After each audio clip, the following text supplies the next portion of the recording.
Kois, may nagtanong sa atin sa I think sa YouTube kung kaya daw ba ng ECG Solax na kahit walang battery. Walang battery, walang grid. Nakarelay lang siya sa panel. So, experiment natin, tingnan natin.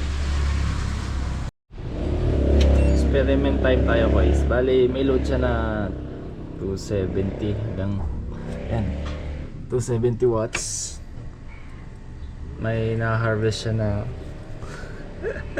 bago-bago. Kung titingnan kasi natin guys dito sa app, meron siyang 563 230 na load at yung may naisipan ng konti sa battery. So I think enough naman yun para masustain yung 230 na load. So try natin i-unplug yung ating battery. Tara, plug natin. Ito na. Ito kasing breaker ko is bali dito lang talaga siya. Terminal lang.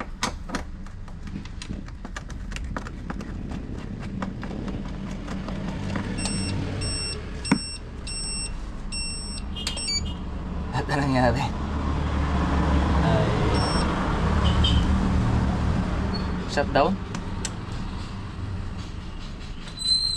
Hindi. Nag-shutdown muna siya bago siya nag-replay uli. O, tingnan nyo, wala yung battery. Shutdown siya tapos balik uli siya.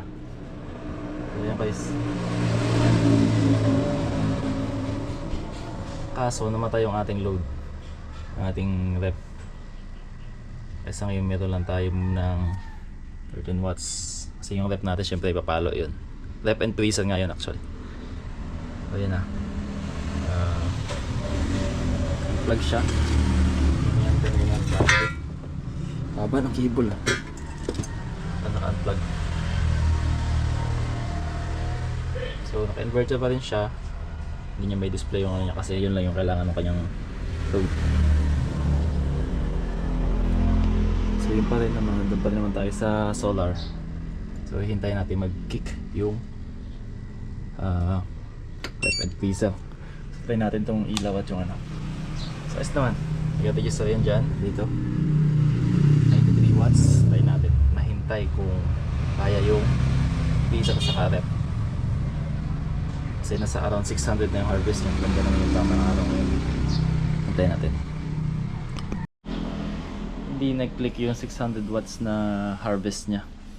Yung pumalo yung rep at tweezer namatay. Kasi nasa around 200 plus yun, 270 ganyan, kasama yung mga ilaw. So try nating pataasin ng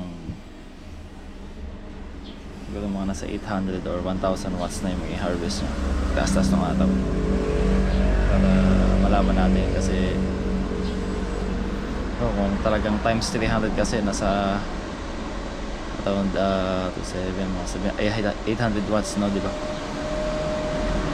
So try natin mamaya. Yun guys, at around oras na 8:27. Malaki na yung harvest niya. Malapit na rin ma-full yung battery. Meron siyang 340. Yan. At yung kanyang harvest ay 800 plus. So try ulit natin. Shutdown, then palo yung freezer and rep.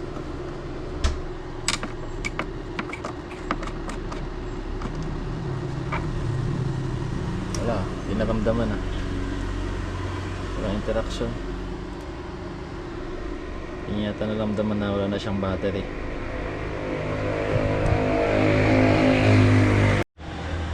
Times 3 dapat yung wattage ng mga harvest kumpara dun sa load.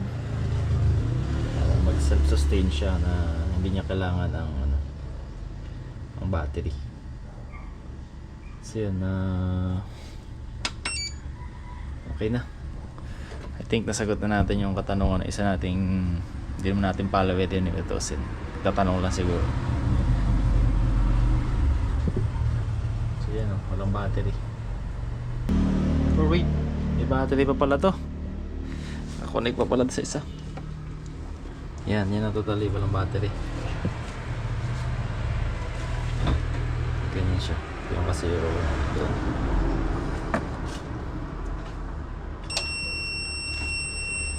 Yun, nag-shutdown.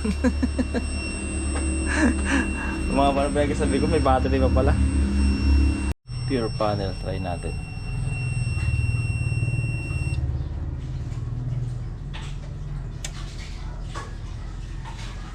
So yan, pure panel yan guys. Shutdown, hindi kaya.